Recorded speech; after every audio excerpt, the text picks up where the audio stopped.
introduced. My name is Elizabeth Kolade, and I am delighted to be moderating our first panel session at the Cloud Security Summit Africa 2021. And with me this morning, I have some of the top industry leaders in Africa, and we'll be discussing this very important topic, as our keynote speaker has also highlighted. I would take us through a short introduction, and then I would introduce my panelists, and we go right into the discussion. In line with what the keynote speaker mentioned during his address, cloud technology was in existence long before the COVID pandemic. And while some organizations were gradually integrating cloud services into their operations, some were yet to embrace this and probably still considered cloud as a thing of the distant future.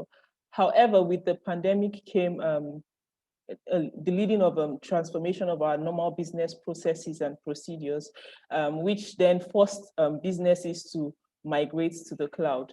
Now, this affected organizations across different levels, from SMEs to major industry players, and also spanned across different sectors like the solution providers, the educational sector, e-commerce, finance, healthcare, and various other sectors. For some of these organizations, it was a premature migration, and for others, it was a more prepared and full migration. All of this happened in a bid to ensure business continuity. Now, this development forced most organizations to embrace remote working, moving client services to the cloud, and basically an all-round digital transformation in order to ensure flexibility and availability. With this unprecedented growth of cloud also came along a significant increase in associated cyber threats and the need for security of business processes and client safety, since most operations was moved to the cloud. Now, the responsibility to devise means to ensure this security of business processes and client safety lies primarily with, we'll call them the chief information security officers, and basically information security leads in organizations. This morning, we will be discussing the evolving role of CISOs in ensuring secured and resilient cloud infrastructure and business continuity. And with me on this panel, as rightly introduced, I have Hisham Mohamed Alif, the Chief Information Security Officer of Emirates NBD Egypt. I also have with me Daniel Adaramola, the CISO of Unity Bank PLC. I have with me George Njuguna, the CIO, Director of Information Technology of Safaricom PLC. I also have with me Samuel Mbonu, the Chief Information Officer at Tangerine Life. And finally, I have Harrison Nnaji, the Group CISO of First Bank Group. Now, drawing from my background and going right into the session, I would like to direct my first question to Hisham. Hisham, how would you quantify the impact of COVID on cloud security? And what holistic approach would you recommend to prevent attacks and ensure maximum protection? Over to you, Hisham. Thank you, Elizabeth. Great question. I think, as you said in the introduction, because of COVID-19, most of the industries all over the world has been starting or enhancing their digital transformation journey. And on the same time, one of the great technologies that can accelerate the process and at the same time reduce the cost for the digital transformation process is the cloud technology. So most of these industries are going through enabling some sort of services into the cloud to ensure that the business continuity of these services are in place. And at the same time, I'm delivering a very good service to our clients in a reduced cost at the same time. But we must take the part of cybersecurity into consideration, because most of the industries that are accelerating now to their digital transformation journey are not taking this part into consideration and with the right proper approach. My advice to all these industries when it comes to cybersecurity, because in the period of COVID-19, we saw that the threat landscape are massively increasing, and the type of attacks at the same time are getting more and more sophisticated.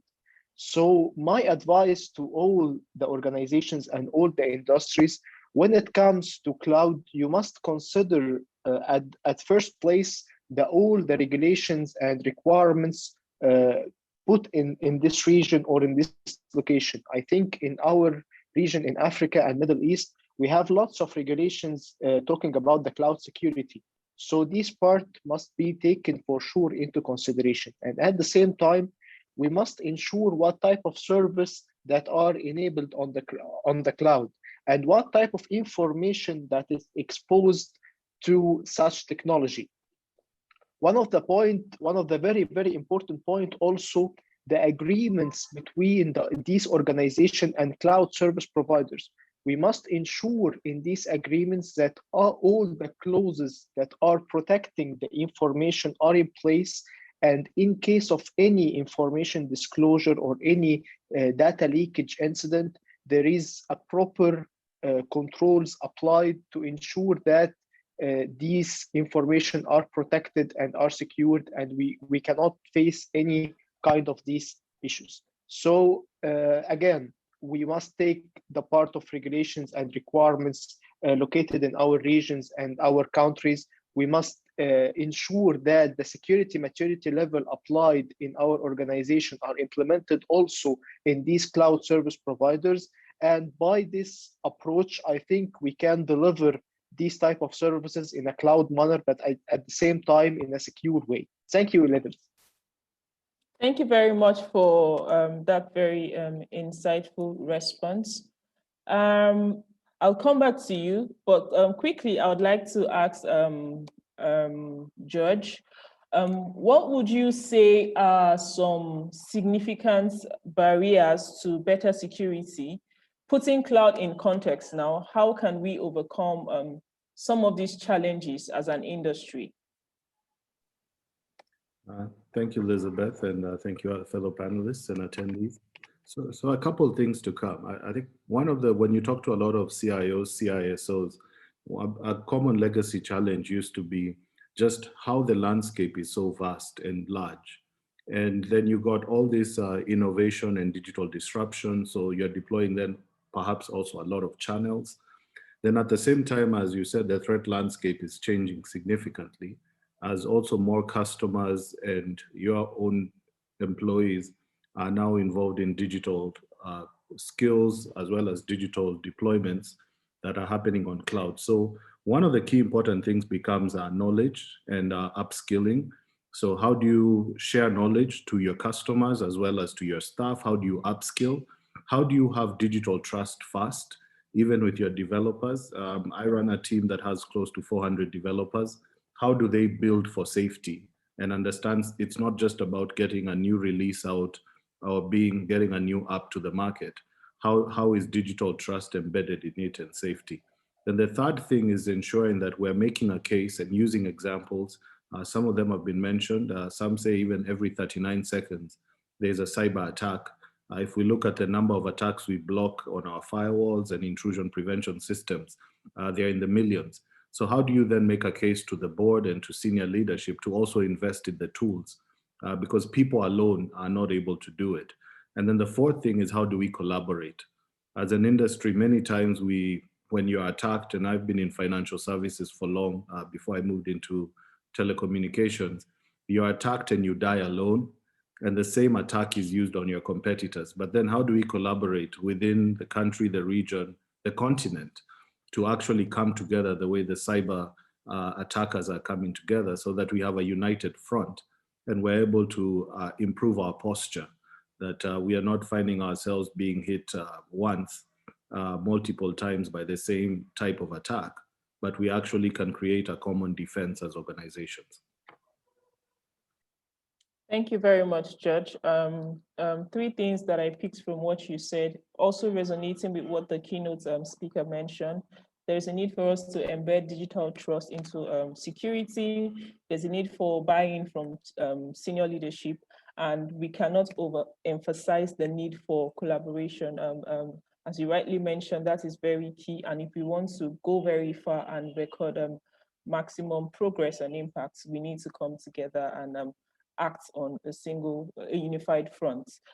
At this point, I would like to ask participants to please, you can drop your questions via the Q&A feature, and we'll try our very best to respond to these questions within the time available to us.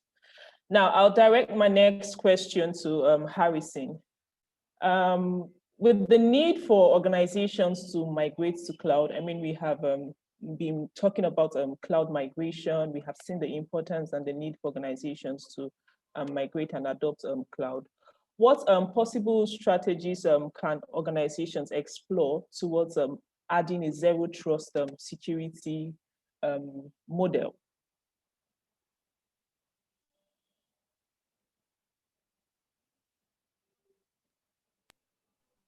Okay. Hello. Thank you very much for your point. And thank you, fellow panelists. A number of points have already been noted. So for me, I'll say first, I'll make a first comment is that the cloud is most likely the future, right? Meaning that it's not just like cyber incidents now. It's not about whether, it's about when, all right? And the key thing is that you are aware. So the first point is everybody will eventually be in the cloud within the next 5-10 years. Either you are moving or your service providers are moving. So you have today service providers coming back to you that they're no longer going to be able to support on-prem solutions, that they're moving to the cloud. And a time will come, if you don't make that move now, you may have all your solutions, your private solutions on-prem, while all your service providers are in cloud, and it will be almost a disaster. So cloud is the way to go. But the question is how, when, and what are the strategies you can deploy? My first response will always be, make sure your approach is knowledge-driven, right? So you're not following the hype, you're not treating it as a hype, but it's knowledge-driven. And that knowledge-driven meaning that you have to, as an organization, as an individual, to develop a strategy, cloud strategy. You have to have a cloud strategy. That's number one. And inside that strategy, you must recognize, for example, whether there are legal or regulatory frameworks or requirements you need to deal with. Not just about understanding the contract, but understanding your practice. So if you're a bank, if you're a law firm, you need to understand whether there are legal frameworks around data privacy that you need to recognize. You need to understand the document you're contracting. You need to also understand the kind of cloud that you will go to, right? Are you going to go to software as a service? Are you going to rent infrastructures? Are you going to create, adopt platforms? That has to be very clear in your strategy. And again, you need to also recognize, are you going to have your own private cloud, have a public cloud, or have multi-clouds? So you need to recognize all that. And like I said, you have to, one of the key things is that you must recognize that cloud journey is a journey and not a project. So you don't start, so, oh, we're going to go to the cloud in the next 6 months. It has to be a journey that have to be in phases. Phases meaning that how do I go? Which leg do I test with? Do you understand? Am I going to test with the test environment or non-critical services? Then in terms of zero trust, whatever you're doing, have to recognize the different components that becomes very revealing when you move to the cloud. Starting from people. People are no longer going to be in education. Access will be from everywhere. Starting from data. Your data will going to be in decentralized systems. then devices that can access those data, networks that can be leveraged to access those data, and then your workloads. Those things have to be reflected in your, either your strategy first, then the framework, because you develop a strategy, you also need to develop frameworks and other supporting documents that will guide you in your cloud adoption. But when it comes to zero trust, one of the key things is that you must have complete view of everything that is connecting to your infra, to your resources. And everything has to be considered a source. You must not have any default trust. So take, for example, in a traditional environment, if you're within the office, there's a certain level of trust that you earn by just being within the network. And if you're connecting from outside the network, there is a certain level of trust. So you have the trusted zone, the semi-trust, the non-trust. That's what traditional infrastructure is set up to be. But in the cloud environment, especially if you're deploying zero trust, there is no default trust. So there is least privilege, but now also there's dynamic privilege. So meaning that you don't earn and hold a privilege. For example, today, you have administrators, you have non-administrators, you have super users, and those are permanent caps that people wear in a role. But right now, you're going to have what is called dynamic trust that is based on your location, your device, your role, the time, and a number of other things. So you don't earn and keep a trust. And every other time, you need to be authenticated and authorized for you to access a service. So there's going to be strong authentication and authorization. And you also need to have visibility. So visibility meaning that you need to be able to understand what exactly is happening within your environment and make sure you're able to collect data from devices, from transactions, from people, and from the resources being accessed to create or recreate or update rules. And above all, on all this, there has to be visibility and analytics. So those are, remember in traditional, or in a number of cyber incidents, when you read the report, sometimes 800-page report, you will always realize that there was logs that indicated or was showcasing those attacks, in some cases over months, but nobody really looked at it or nobody really understood it. So now you need to have visibility and analytics where you are putting together all the data points and you're able to make decisions out of it. And then you have to have automation and orchestration because, again, people are not enough. Thank you. That's all you things you need to put together to say, yes, I have a cloud zero trust strategy. Thank you. Thank you very much, Harrison. Two key things I would like to point out from what you mentioned. One, cloud is the future, and we must accept that, whether we like it or not. And also, you said we should make sure our approach is knowledge-driven. That speaks a lot to intentionality. We need to be very intentional about it.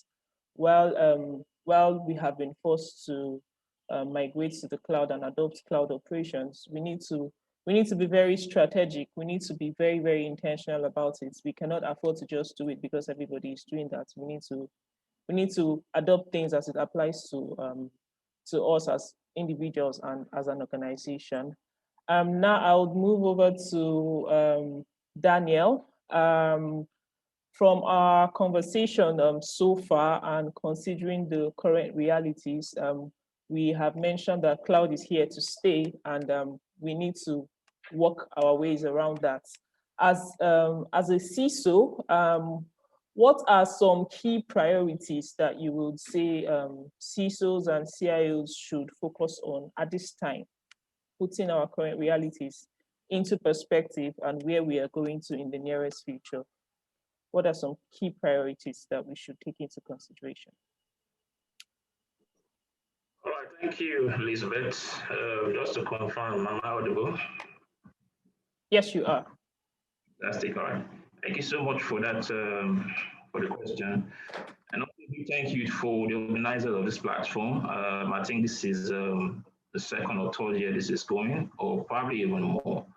It's a platform that encourages sharing of knowledge, and I think it should be sustained. And I would also recommend that if you can have more ladies on the platform doing the excellent work Elizabeth is doing, definitely, start for more inclusion and, benefit for all. All right, to your question, I think what's really paramount right now in the minds of CISOs and CIOs really is the fact that, you could be breached. These days, people say that there are two kinds of companies: the ones that have been breached and the ones that are going to discover that they'll be breached, as it were.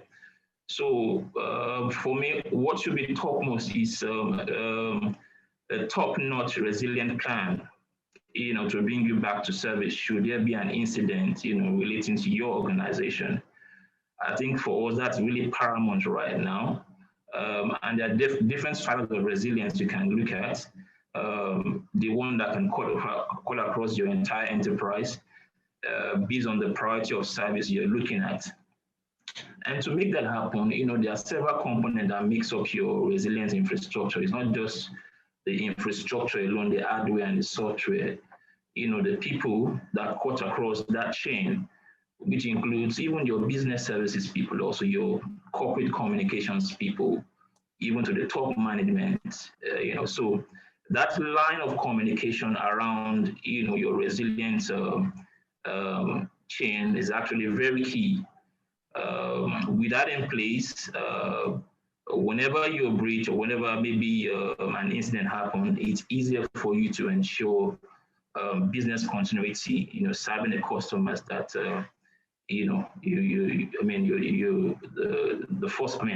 that's why the business is existing in the first place. Second bit is an area of threat intelligence.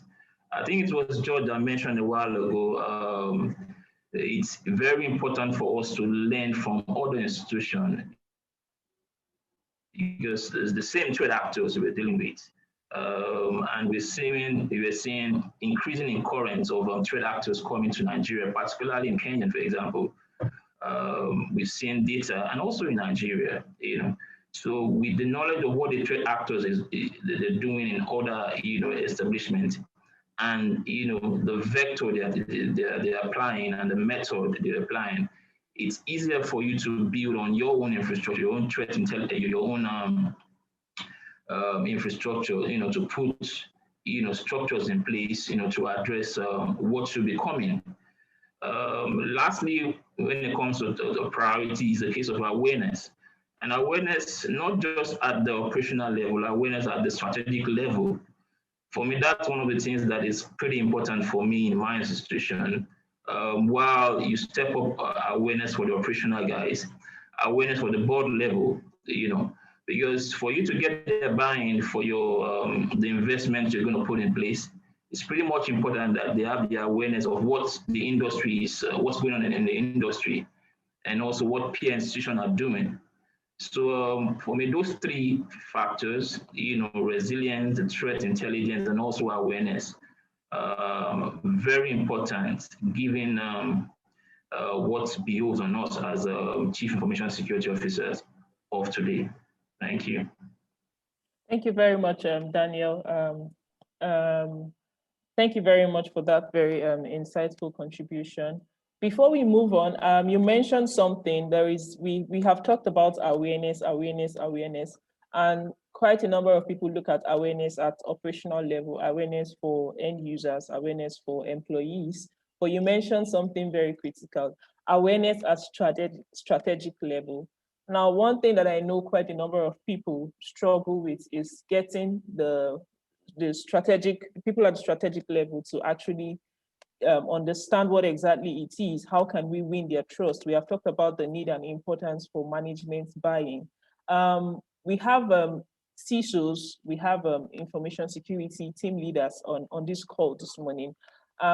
Is there any tips or recommendation that you can give to us to help us to basically to have an approach we could use to sensitize the management level to get their buy-in? I know that's a major area that we we need to address in this industry. Is there any, do you have any pointers to give to us to address this? Thank you.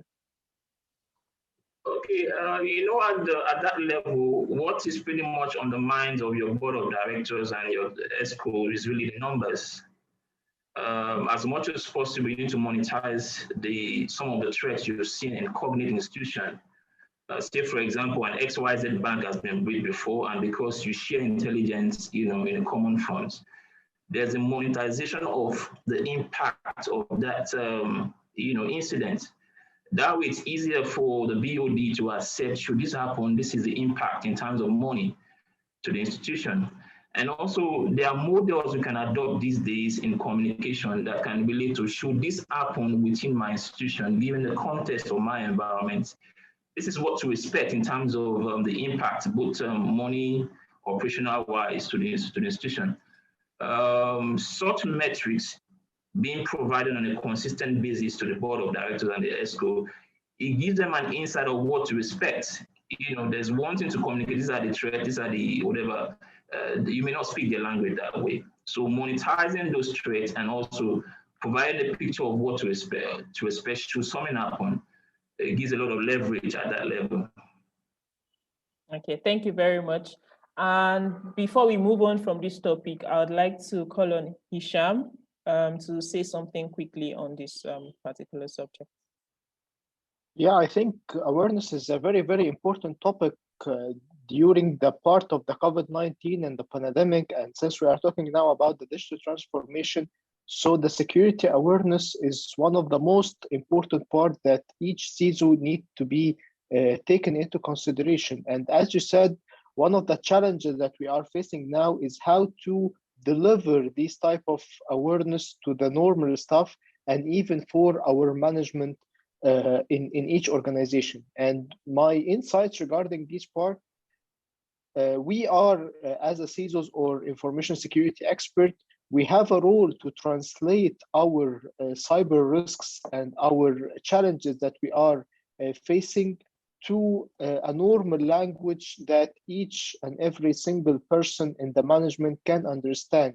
And this is a very, very important part that we need to have it in the next period.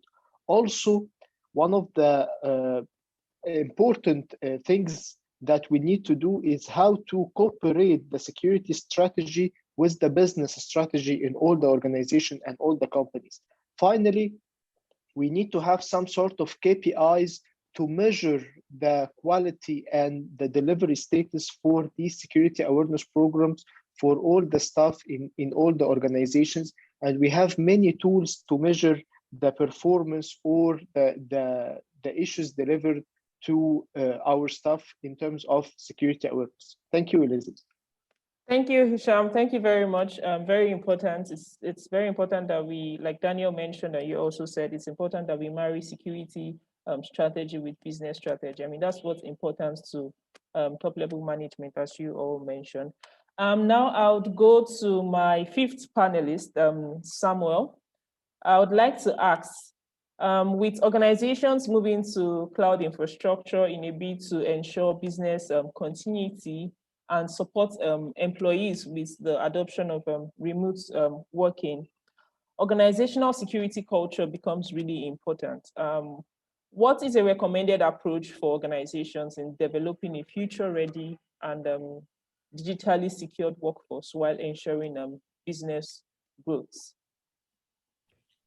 All right, thank you very much, Elizabeth, for that question. And I would say thank you to all my co-panelists, and also creating this platform, it's a good way to go because it creates the opportunity for collaboration and also enhancing the security posture of the global cyberspace, which is something that we must always look out for. So going by that question, before I answer that, I would just want to say a few words regarding the points that were raised by some of the panelists. Truth be told, cloud has come to stay and it will continue to stay, right? Erison had emphasized that.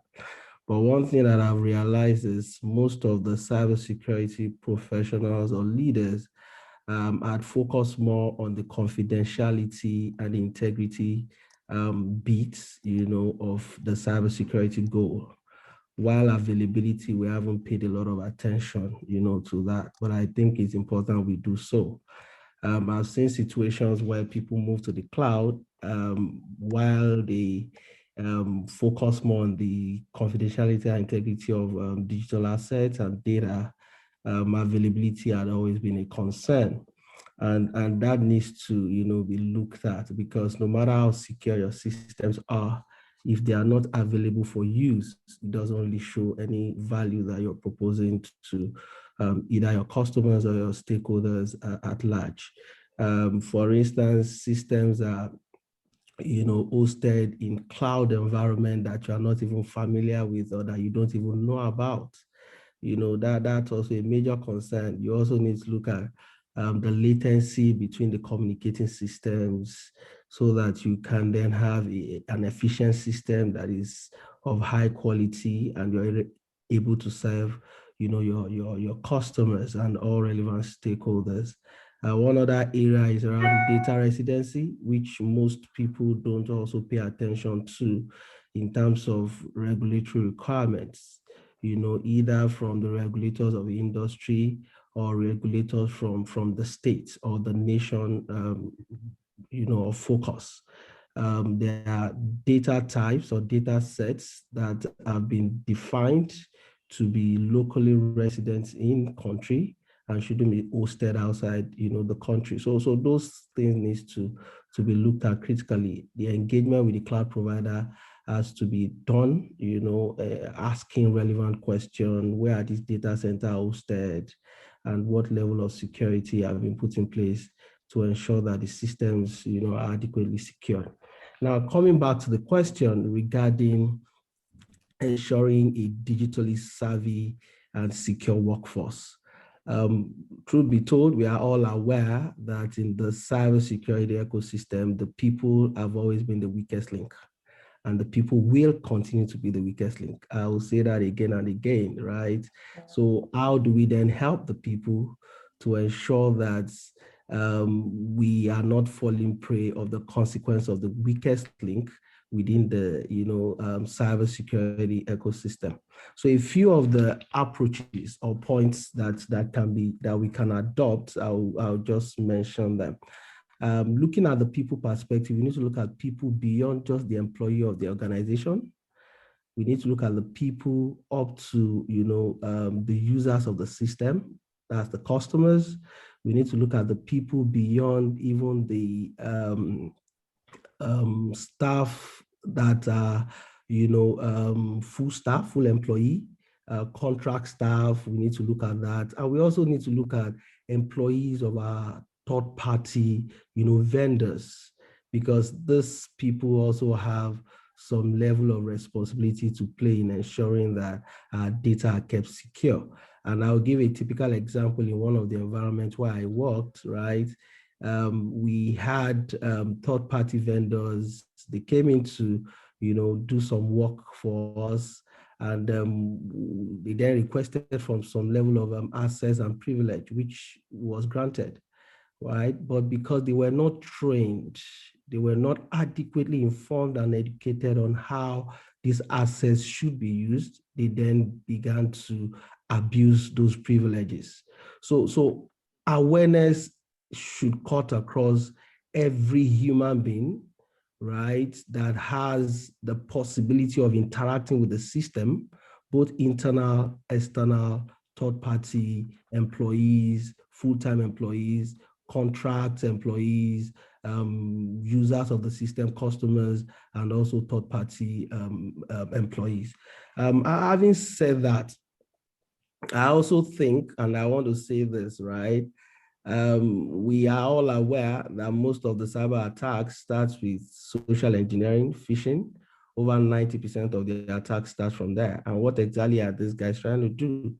They're trying to play with human intelligence, play with the human mind, focus on the greed of the people to either, steal data and then use it for malicious intent. And today, because of the cloud adoption, the people are no longer confined in a physical location, right? You then have a borderless network where the people can work from anywhere all over the world. So we need to begin to look at the importance, of embedding cybersecurity awareness and ensuring that we create a culture, of people that are cyber aware and are also adapting, best practices, in ensuring that the systems are adequately protected. Now that we've said that the people are, the weakest link, I also strongly believe that beyond this awareness, there's a lot more we can do with technology. For instance, I am aware that most CISOs would say that the reason why this happened is because someone shared his password. But beyond that, we also need to start bringing on board technology-driven security that can layer on top of the people, like the multi-factor authentication systems of this world. Even when the passwords are compromised, we need to ensure that with technology, the systems are still adequately protected. Other things we can do is ensuring that we have behavioral authentication system. Even when passwords are compromised, we need to be sure that these people are connecting from where we have known them to connect from. But then if there are connections coming outside the region that we have known them to connect from, then we then bring up a challenge, right? So as much as we imbibe a lot of awareness across the different aspects of the people, we also need to ensure that we layer technology right above the people so that we can ensure that the digital workspace is adequately protected. Thank you very much. I'll just pause here and say thank you. Thank you. Thank you very much for that. Thank you very much for Samuel for that. One thing I picked from what you mentioned is we need to go beyond. Yes, we know that the human is the weakest link, but we need to go beyond that and actually be very intentional and do something about it. And in doing something about it, we cannot afford to neglect the other aspects of our operations that's going into process and technology. We shouldn't focus on the people aspect alone, but we must ensure that we carry everything along. So we have just one question yet, and I'm afraid that's the only question we might be able to take because of time. And the question reads, do you think the new privacy and cookie policies being launched in several African countries might help us to basically adopt cloud integration some more? Any of the panelists that wants to address this particular question? This person is asking about how privacy policies being launched in Africa can actually help us to do better with cloud security as we migrate to the cloud. Any panelists who would want to respond to that? Can I go? Can I share? Yes, please go ahead, Samuel. Okay, thank you very much. So privacy policies, truth be told, right, they have a lot of impacts on securing, the digital workspace across the entire globe. And I'll zoom at what is obtainable in Nigeria, for instance, the NDPR, organization ensuring that they are compliant with those NDPR requirements has gone a long way, in fortifying, the digital systems of most of the organizations that are compliant to it.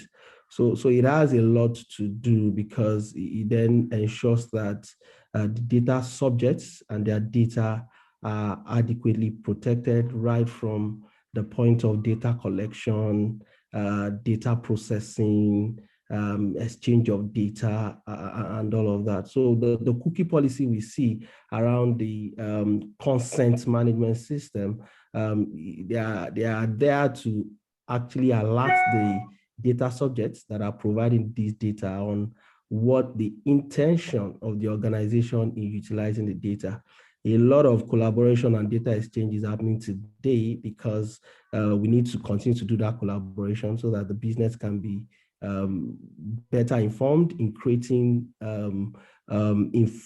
information, bound products and that are adding value to the customers. So all of that is there, and I strongly believe that the data privacy regulation has gone a long way in improving the data system for cloud environments. Thank you. Thank you very much. Unfortunately, we are out of time. I would like to please ask one panelist, Daniel, if you have any final words you would like to put out there, and then we'll wrap up this session right away. Okay, thank you, Elizabeth.